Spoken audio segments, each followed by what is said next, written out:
Okay guys, welcome back to the channel. It's been an awfully long time since I've actually made a video.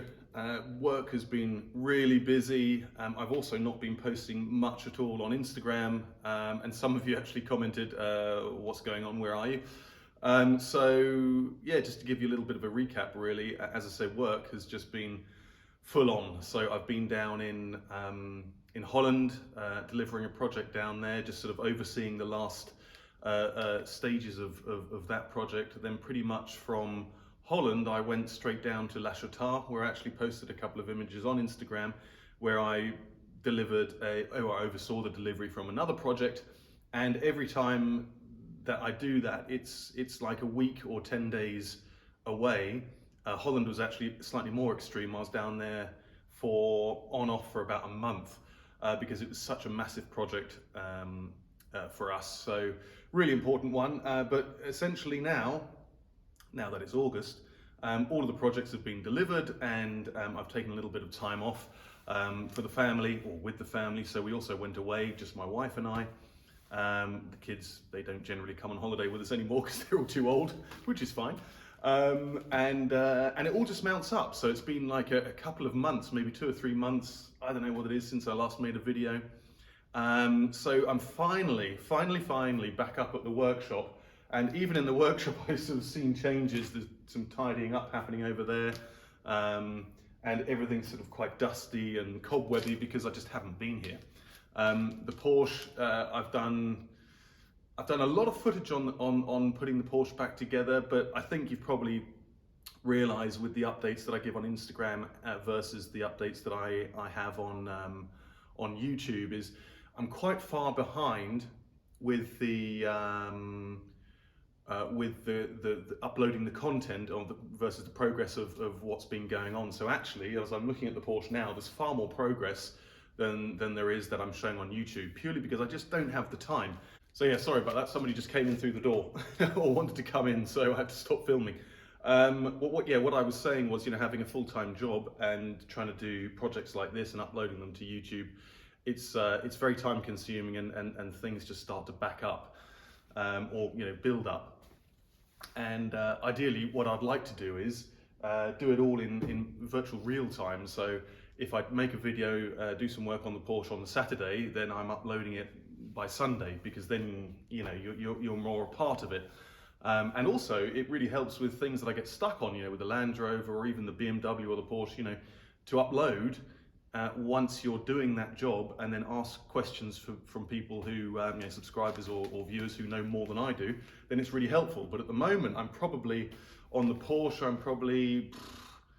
I don't know, about 6, 7, 8 months probably in arrears really with uploading the content. But anyway, that's just the way it is. That is life as we know it. It's just always really busy. Very little time for stuff like this. But anyway, as I say, back up here today. And the plan is, I've got quite a lot of work to do on all of the projects. The Porsche obviously needs tons of work. The BMW needs a little bit of work doing to it. It's a couple of crankshaft position sensor needs replacing. So I've got all the parts, and I'll probably do that over the next couple of days. But what I wanted to do is make a start on the Land Rover, because the last update I gave you guys was, as I say, at the beginning of the summer, or even at the end of spring, where I was having a really I got a really horrible noise from the engine, and a lot of people wrote back on that video just to give me their idea of what it could be. It sounds like it's the head gasket. So I've ordered a new composite head gasket this time, so not a copper head gasket. It's like I have on there now. It's a composite head gasket, and things take a little bit longer to get over here, because in the UK you can order them really quickly. But to get them over here in Germany, because now the UK is outside of the EU, it just takes a bit longer.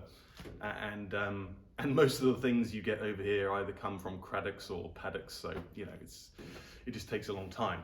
So the head gasket is ordered. It's taken 2 weeks, 2.5 weeks actually to get here, and it's supposed to be being delivered tomorrow. So what I thought I'd do is I'll get up here, uncover everything, have a look, because it's been months since I looked at it, and make a start. So I'm going to take the cylinder head off, and I'm going to try something that I saw, maybe one of you guys mentioned it to me, without having to take the cylinder head completely off. I've got an engine hoist over there, excuse me, So what I'm hoping to do is just take the head bolts off and then just lift it up slightly. So that means I don't have to mess about with the removing the manifold and so on.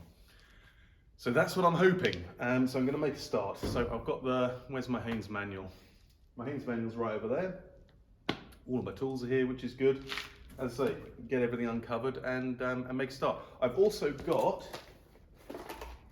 aside from my lunch, you might remember in the last update, I showed you inside the rocker cover, and there are a couple of things missing or broken in there. So one of the valve adjusting studs was snapped at the top, so I've got a new one. And also there was a locating pin for the camshaft itself, which was missing. And actually Jeffrey Croker wrote me quite a lengthy message on that missing pin, saying how important it is actually with oil pressure and so on. So Jeffrey, I've got it. It's just, you know, been a while to actually get hold of it and get up here, so I'll be replacing that as well during the work that I'm going to do. So I'm going to get everything uncovered and we can make a start.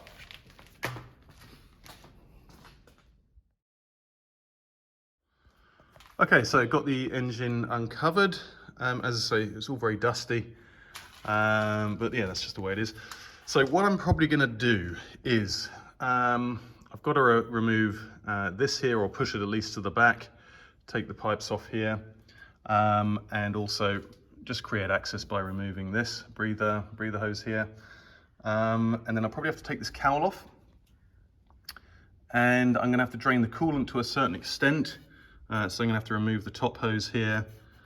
Well, maybe I won't have to remove the top hose. Maybe I'll just undo that there and let the water drain down there. Because as I say, what I'm planning to do is get the engine hoist in here and then just literally lift up the cylinder head. Hopefully there's enough play or space with the manifold and the downpipe and so on to do that, because essentially all I'm doing, he says, is removing the head gasket, which should, well, somewhere it's going to have to try and slide out somewhere, but if I get it sort of high enough I could probably just slide it out there. That's the idea. So let's get started with the removal.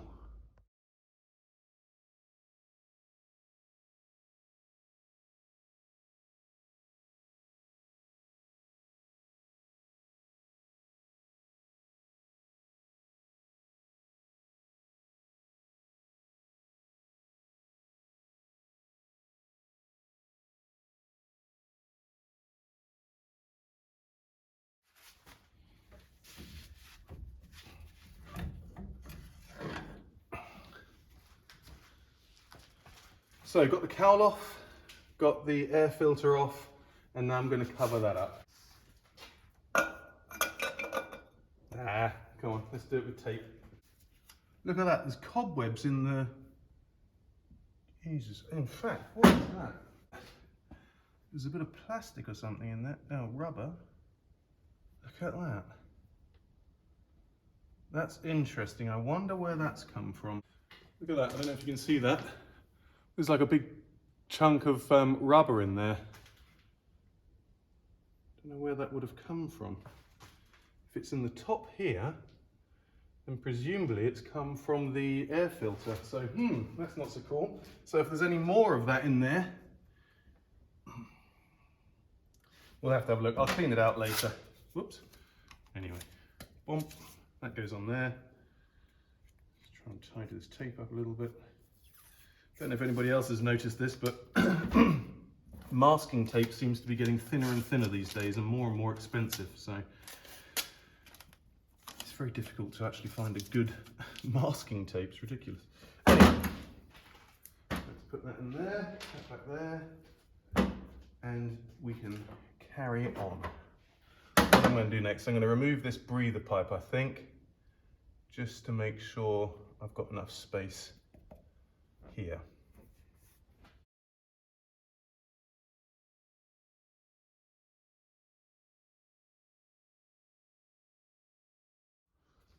I just discovered an issue there. When I put the rocker cover back on last time, I forgot to put the support for the water pipe on, which actually goes down there. So there we go.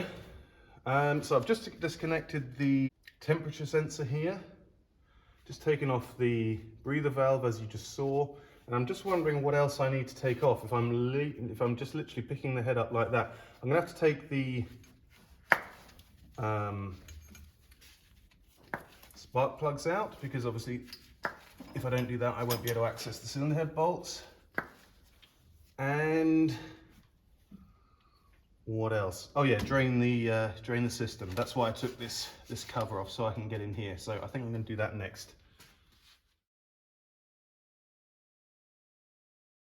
Okay, so I removed the lower hose, and yeah, I put a water catcher under here and some cardboard, but it still sort of went everywhere, but that's fine. It will dry out pretty sharpish.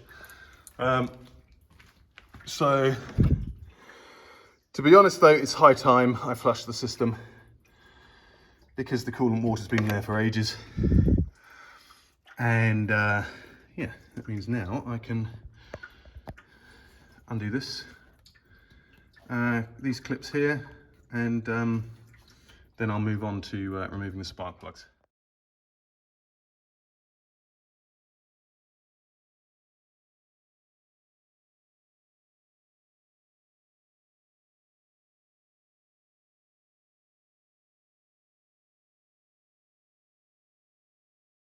Okay, so I'm going to remove the spark plugs now.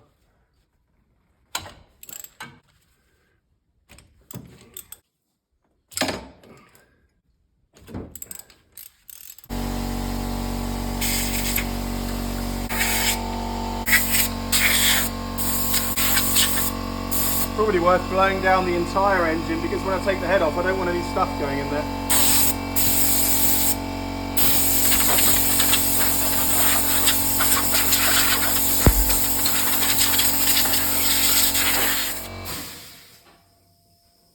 So I promise one day I will fix that compressor. I think the part is like 40 or 50 euros, and yeah, I guess after 2 or 3 years it's getting a bit annoying.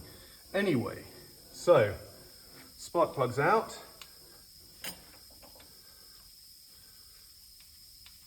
I will number them, or at least line them up so I know which way they came out. Don't look too bad.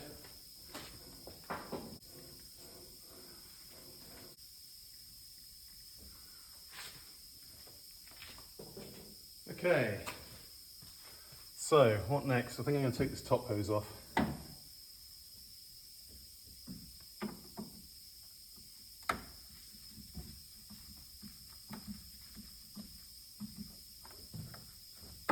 Just so it's out the way, you know.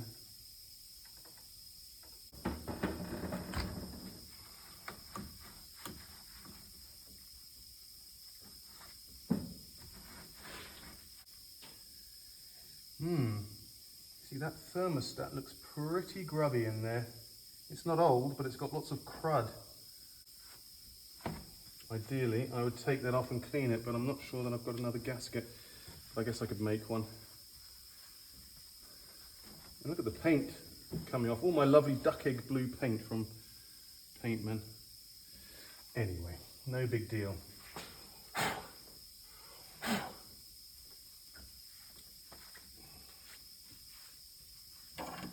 So I'm wondering whether I have to take that off or not. It's probably got quite a bit of flex in it. That'll flex. What's going on here? I should take the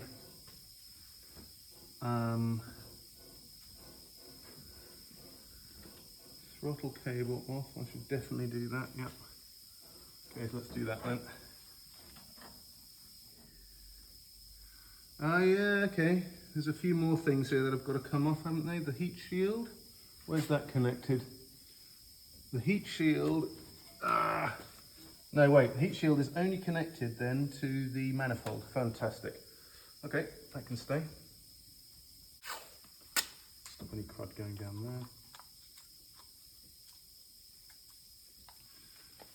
there. Right, now I've got to work out a way of lifting that up.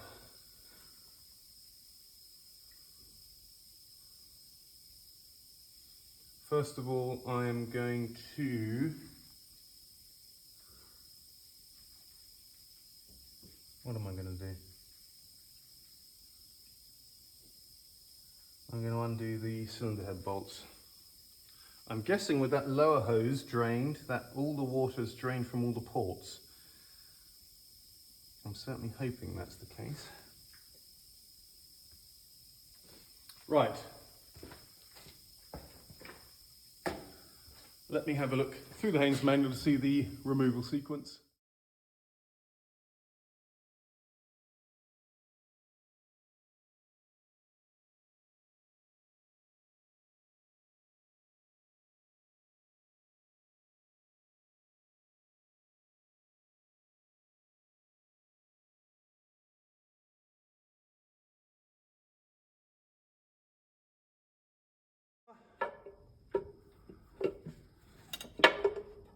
Basically what I'm doing here on page 19 of the Haynes manual is I'm just going through the steps which are removing the cylinder head with the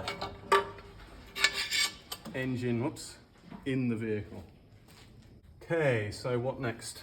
So here you can see here, this is the pin that's missing and this is the broken adjuster valve here, valve adjuster.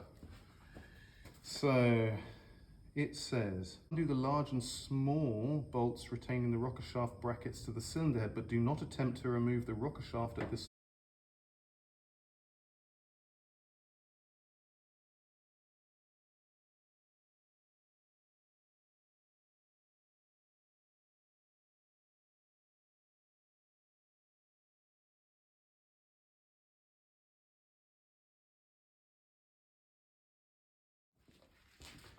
Okay, so a very handy tip in the Haynes manual is when you're taking the rocker shaft off, you don't want to just undo the nuts, the bolts, sorry, because it might spring apart, and that's not a good thing. So they say take the rocker cover, turn it upside down, and use the bolts or the studs and the nuts to attach it, which is what I've done, and actually that works quite nicely. So I'm just going to place that on the bench over there. And then we can take out the push rods and maybe give that a clean up. Because I remember now, when I rebuilt this whole thing, did the restoration, I didn't ever take the rocker cover off, which is fine. Have they got gaskets? Is that a gasket there?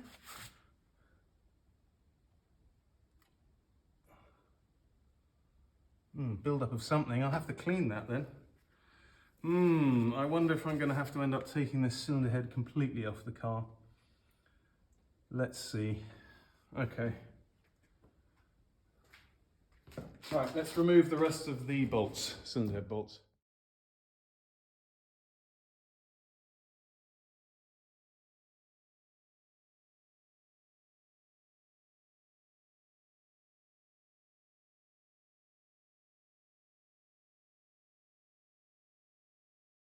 So, taking the push rods out now.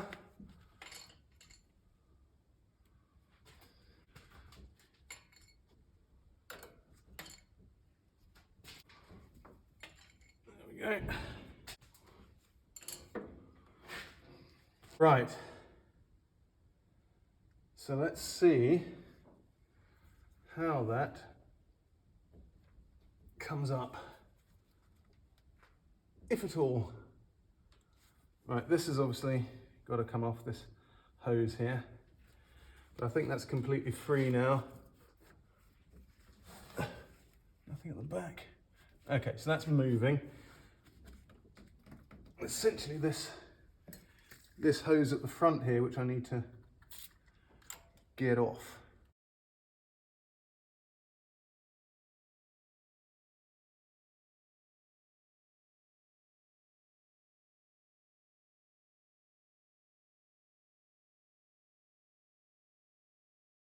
Okay, so got the engine hoist in place. I've really only used that once when I took the gearbox, moved the gearbox around from the Porsche. But so yeah, I've got it lined up.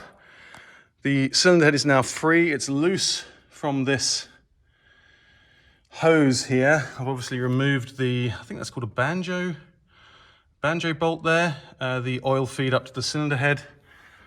Rocker cover's gone. Anything at the back there? Doesn't look like it. So I think we're good to go. I've just got to work out the best way, probably using the original hooks there and there. So I've got to find some straps and then we can get going.